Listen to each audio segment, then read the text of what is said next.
Higher, Achi. Higher, Chipay, dali.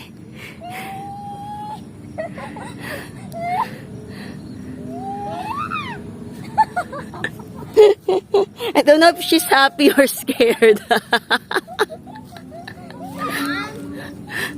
worse than this. Can you do that? Guess what? I can't even touch it. You need to get one and then parang you just swing. Ow, ow, ow, ow, ow. Wanna one lesson? You can go toilet. Everything hurts. Ow. Fat ka na, hindi mo na kaya. Kaya? Really? Yeah. No. No, my hands hurt. No, kasi yun. Try mo pa yung rope. Yung masakit. You want me to push you? To push you off? Yeah. Wait! Zoom! Wait!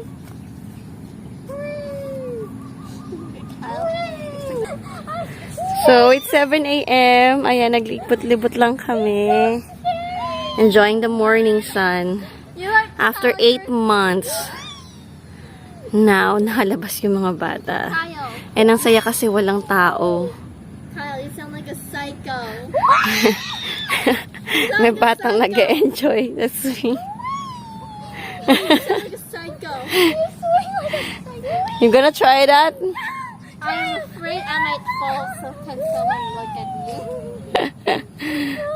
Ayan. So, itong view. Ayun yung lake. Ayan. So, pwede ka mag-boating dyan. And then, ito. So, yung sarap dito kasi So hard! relaxing yung area. Tahimik. Away from the noise ng city.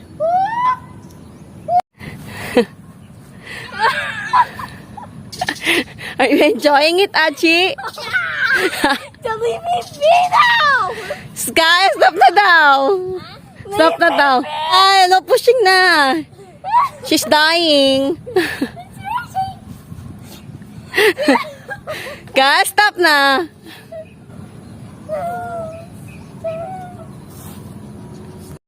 There's one more pool here. A big, big one. But not clean. Yeah, I wish it was clean also. Yeah, I mean, like, it's so cool to Yeah, because we haven't tried swimming here. Yeah. Mine's just swimming. You know, ang daming lumot. So, hindi ito pwedeng swimmingan. Yeah, like, I'm looking through the water. Should have pushed him dead anyway.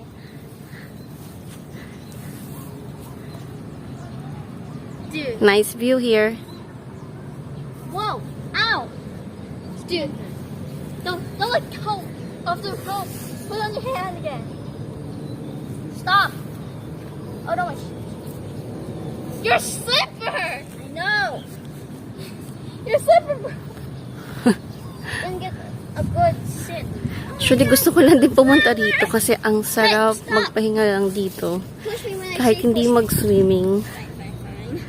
Sobrang relaxing yung view dito. And napakalapit lang sa Manila. Ah! So, this is Clear Waters Resort at Clark. Never mind. Say hi, anak. I don't want that.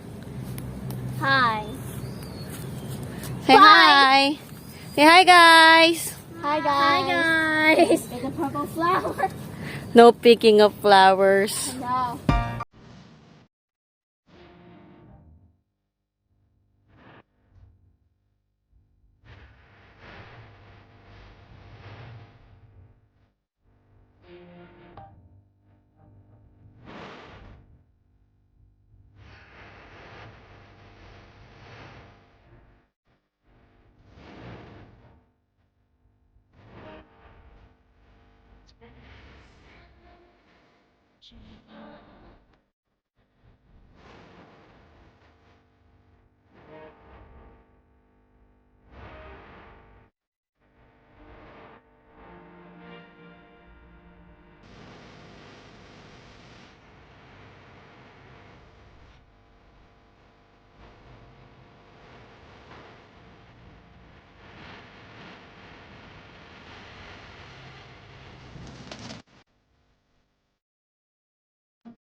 late swimming bago mag-dinner. So, ayan, nakita nyo, kami lang yung tao. Kami lang talaga yung nagsiswim. So, enjoy na enjoy yung mga bata. Sobrang nakaka-relax talaga dito. Napakatahimik. Ayan, marinig mo pa nga yung mga ibon sa paligid. So, enjoy na enjoy kami talaga dito ngayon. Lalo na syempre, after a long time, ngayon lang nakalabas ulit yung mga bata. And, feel pa namin, safe kami kasi wala namang ibang taong nandito sa ngayon. So, ito yung room namin. Kumakatok na. Yep. Yan. So, ganyan lang siya kaliit. Tapos may CR. Ito yung labas ng room. Yan yung view.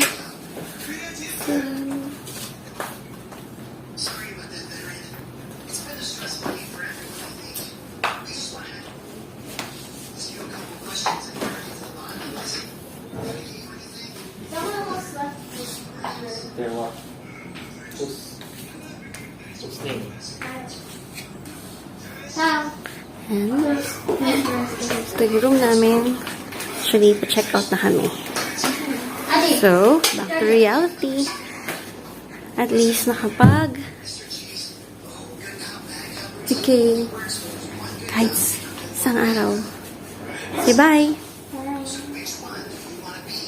Tapos na ang munting bakasyon, guys. Pauwi na kami. Hi! Ayun na yung mga bata sa likod.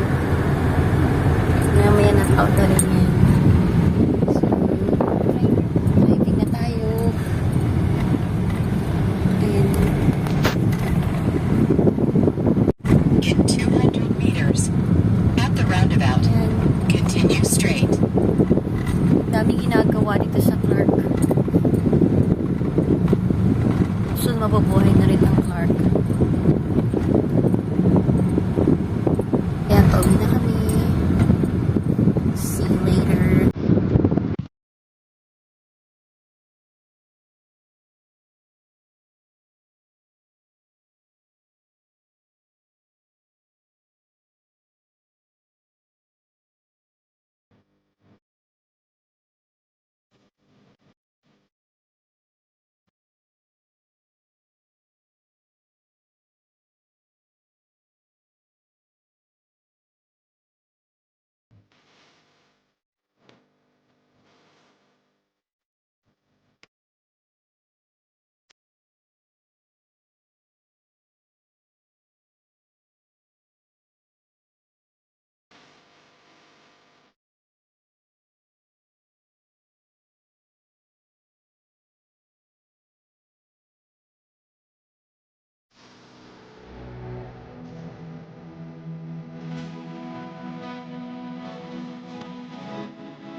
So, magpapaload lang si Daddy ng RFID niya, ng Easy Trip.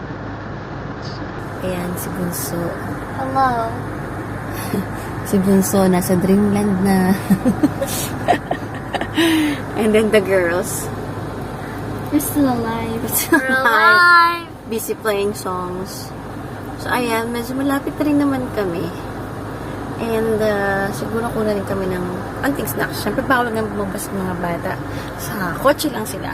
Normally, pag ganitong trip talaga, pag pauwi kami, nagda-lunch out kami, or madaan pa kami ng duty free sa Clark. But, since bawal silang lumabas, diretso uwi kami. So, ngayon, bili lang kami ng konting snack. Ngayon, may nakita kaming potato corner sa gasoline station, tsaka Turks. So, ayan, guys. Malamang to si Bunso ang gising nito. Mamaya na. Nasa bahay na. To go home. Yeah, when we arrive home, then he's gonna Always. wake up. Always. So, he's like that. And he's gonna be angry as well. He's gonna be like, no, I don't want to get. Yeah. Pagod siya sa kakaswimming. Ngayon lang siya ulit kasi nakaswim. Dumating na delivery today and I am so happy kasi dapat for pickup to sa to go pero wala naman sinisend sa akin na text message or email na per pickup na siya. So, dineliver na siya today. Actually, pa nga ako naka-receive na kit lang sa akin to. And yan, nakakatuwa. So, buksan natin guys. Mag-unboxing tayo kasi talagang dumating na yung pangalawang set ng PSK ko. So, ito naman yung nag-ER ako. So, ito na siya. Sobrang excited ako. Let's open it. So, ano ito yung invoice ko. And there. So, ayan na yung aking thieves. And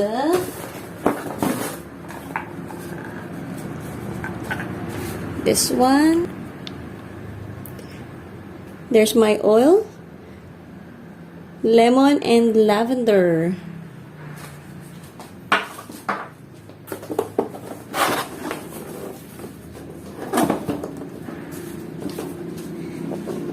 And ang pinakahihintay ko na owl diffuser. Sobrang cute. Ayan na siya. Ang galing ko lang itong box.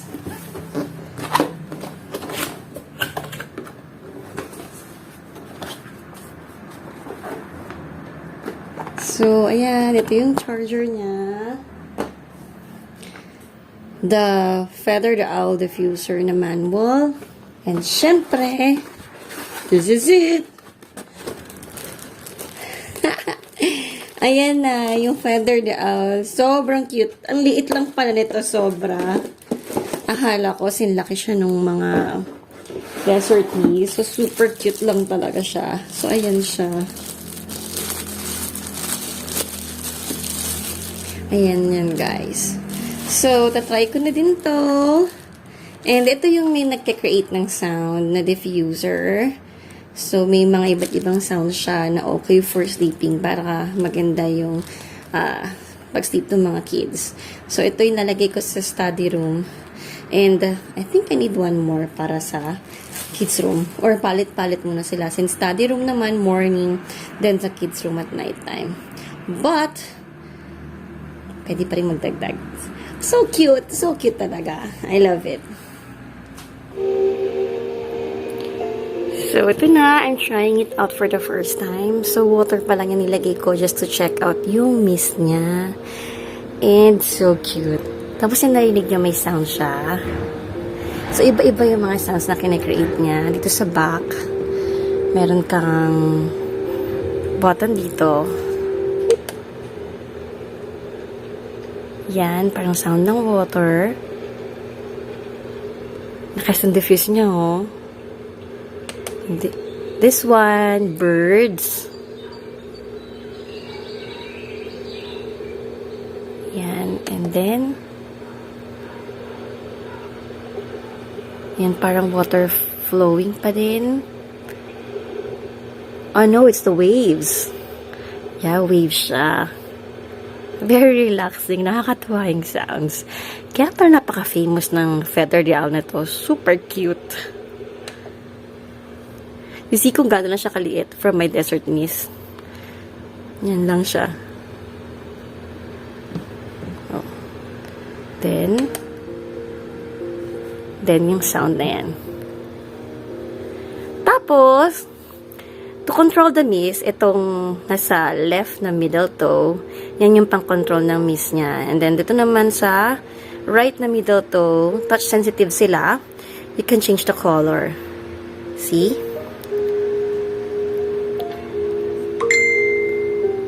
There is.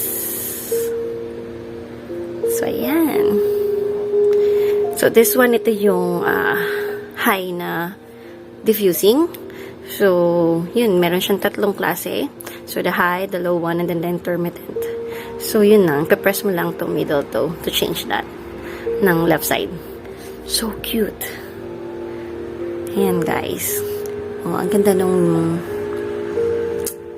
unit kasi sobrang lakas ng buga niya. And my son really likes it. Actually, the girls too, they said, so cute. Nagkaklase sila kanina. They can't help it. Talagang sabi nila, it's so cute. I think I need another one of this. It's so cute talaga. Really, really cute. So, ito, papalitan ni Daddy yung mga sparklight dito sa closet, sa cabinet na to. Ayan, kasi busted na yung dalawa dyan. 3 na lang yung working. And parang andaling masira palagi. Kaya, palitan na ng bago. And then, ito yung mga ipapalit. Ayan. So, wood na. Tapos may ganito. Ayan, LED na bulb na lalagay. So, ito yung tsura ng study area dito. Lahat ang gamit niya. Meron din siyang project sa kids CR, sa common CR. Papalitan din niya yung shower head doon. And then, mga doorknobs. So, yun lang, guys.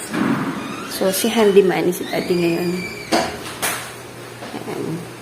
Habang naka-online class pa yung mga bata, ayan, ito muna yung gagawin niya.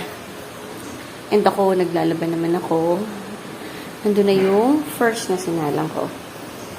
Na yung output ni Daddy. So, ayan na yung ginawa niyang mga ilaw para dito sa cabinet na to, sa display cabinets na to. Ayan. Ang ganda niya. Pero yung valve, papalitan pa namin yan. Kasi ito yung mga stock lang namin na valve na hindi pa LED. So, medyo malakas sa kuryente pa rin to. So, papalitan pa rin namin yan. And, ayan. Ang ganda niya ng tignan dito sa display cabinet na to. And then, ayan, sampay na rin ako nung unang load namin na laundry. So, yun lang, guys. Ito ko na i-end yung vlog.